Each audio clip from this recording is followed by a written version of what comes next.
Ya, silakan. Ya, Assalamualaikum warahmatullahi wabarakatuh.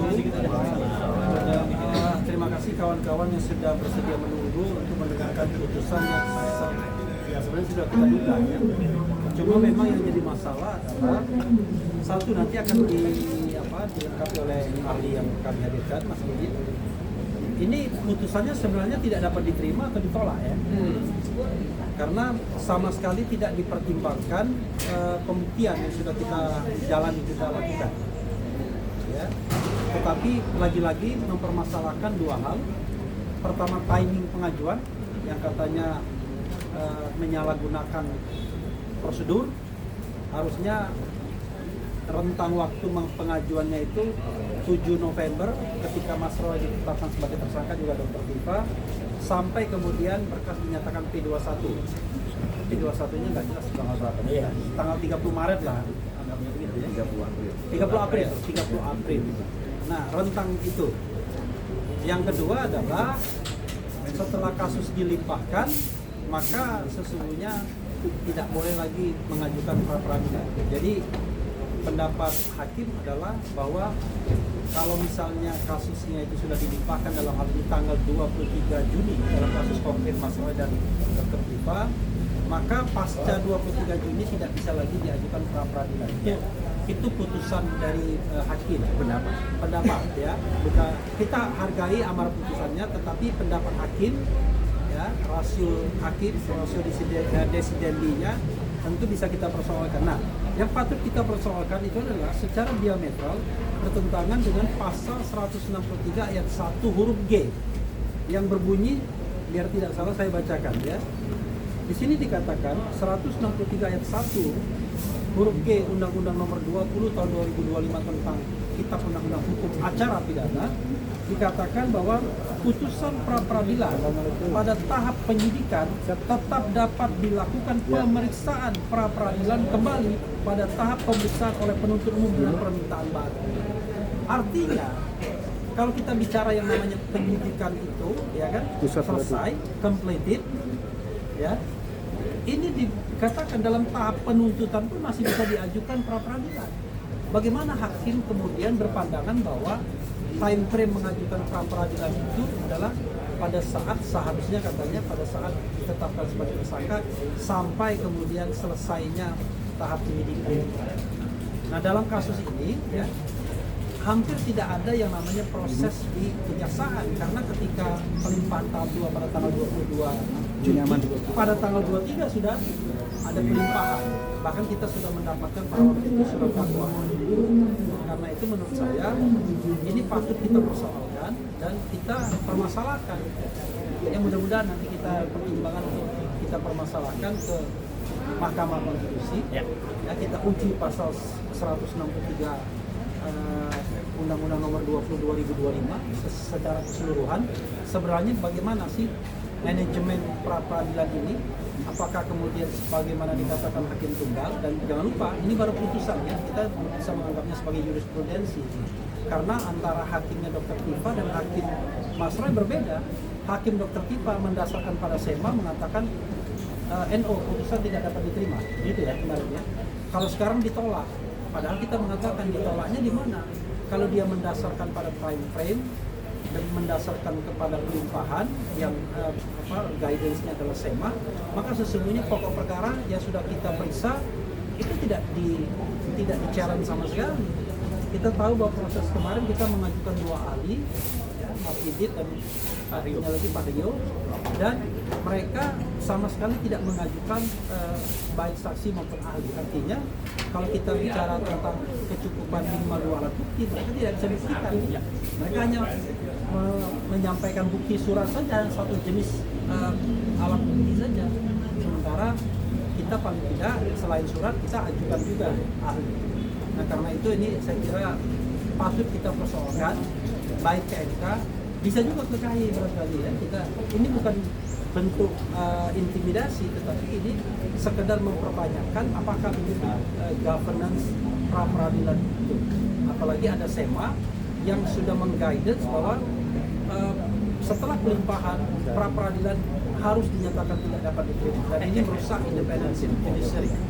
Jadi sekalipun Ketua Mahkamah Agung tidak boleh mengintervensi putusan seorang hakim, karena putusan itu adalah mahkota seorang hakim. Kehormatan hakim ada di independensi dalam membuat putusan. Nah, selanjutnya kami ingin memberikan kesempatan kepada ahli kami, Mas Didi Wijayanto, untuk menyampaikan hal-hal yang barangkali perlu disampaikan terkait dengan pembelajaran penting dalam pra-peradilan. Silakan Mas Didi. Baik. Oke. Ya. Baik, terima kasih. Ya.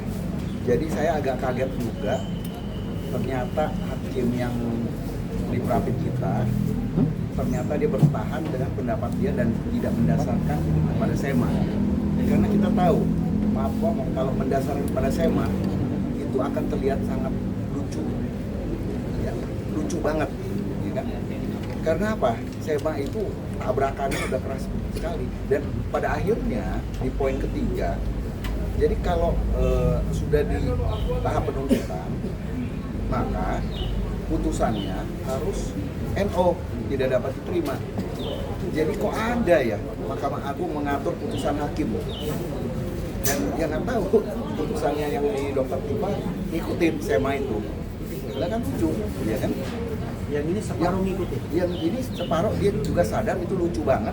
Jadi dia mau bertahan pada putusan dia waktu di pertimbangannya 108 uang badan, tetap aja menolak, nggak berani. Jadi kita udah tahu, coba dia berani saja sedikit, apa salahnya?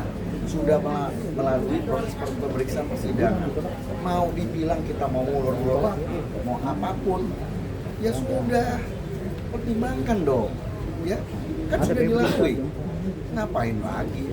Dia yang justru sekarang begini mempermainkan kepastian hukum, tidak hanya di perkara pidana pokok, kepastian hukum juga bisa diperoleh di pra-peradilan, apalagi keadilannya, ya.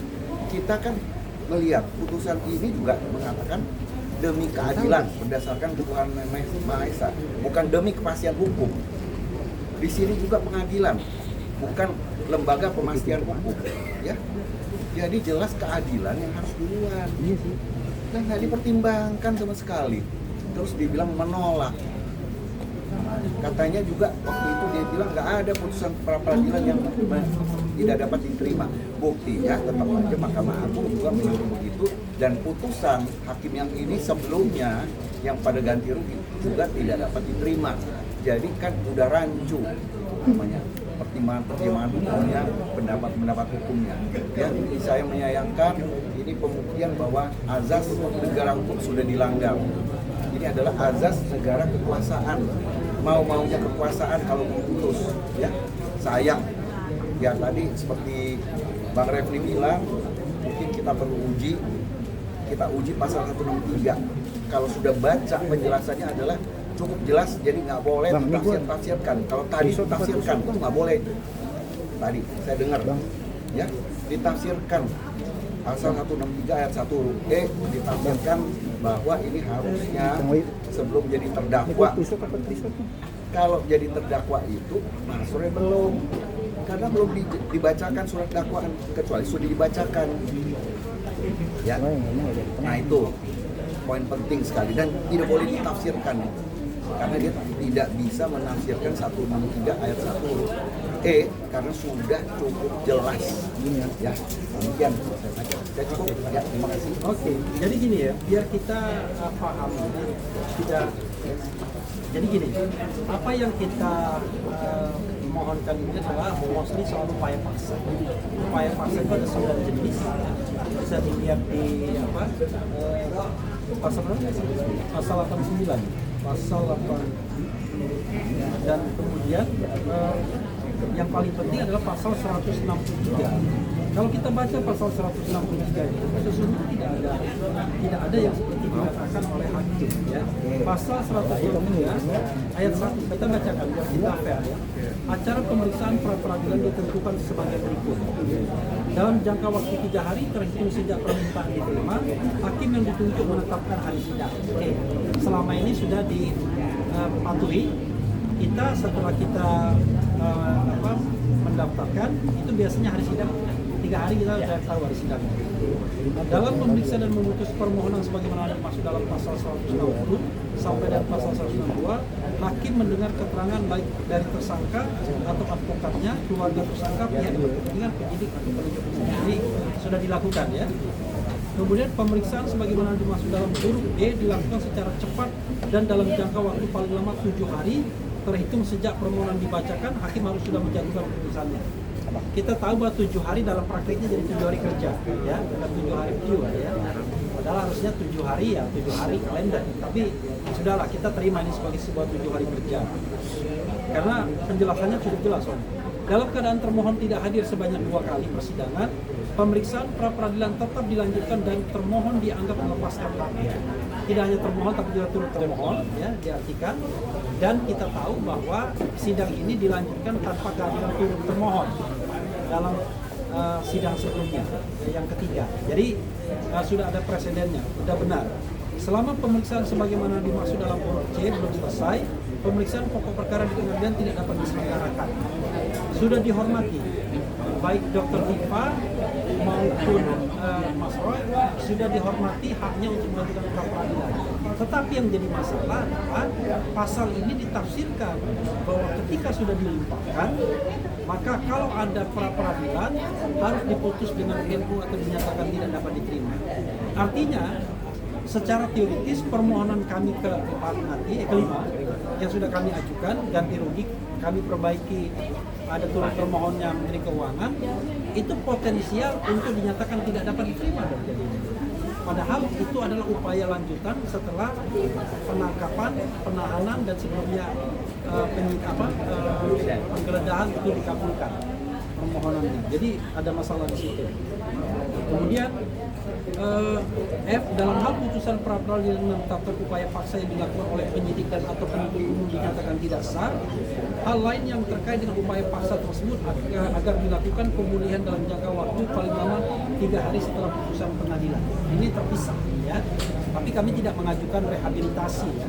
Jadi tidak kami ajukan, tapi yang kita ajukan ganti rugi. Nah, yang paling fatal ini adalah huruf G, bahwa putusan pra peradilan pada tahap penyidikan, ya, ini sudah tahap penuntutan sekarang, tetap dapat dilakukan pemeriksaan pra peradilan kembali pada tahap pemeriksaan oleh penuntut umum dengan permintaan baru. Jadi ketika kemudian dalam tahap di dalam penuntutan juga bisa dimintakan. Jadi bukan dalam tahap penyidikan. Jadi kalau hakim tadi mengatakan bahwa seharusnya diajukan time frame-nya dalam proses penyidikan, mulai ditetapkan sebagai tersangka tanggal 7 November sampai kemudian tanggal 30 April ketika dinyatakan P21, maka ini bertentangan dengan pasal ini. Pertanyaannya adalah, kalau kemudian posisinya pemeriksaan di dalam oleh jaksa penuntut umum itu diartikan sebagai pelimpahan, ya kan? Maka sekali lagi itu adalah tafsir yang tidak jelas di dalam, yang tidak ada kalimatnya di dalam sini. Nah, karena itu menurut saya untuk menghapus keraguan-keraguan, memang baiknya ada putusan Mahkamah Konstitusi yang bisa firm menyatakan pasal ini sebagai berikut, bukan oleh surat edaran Mahkamah Agung. SEMA itu tidak berhak, apalagi SEMA itu selain di bawah undang-undang, dia juga kuasi regulasi, kuasi peraturan.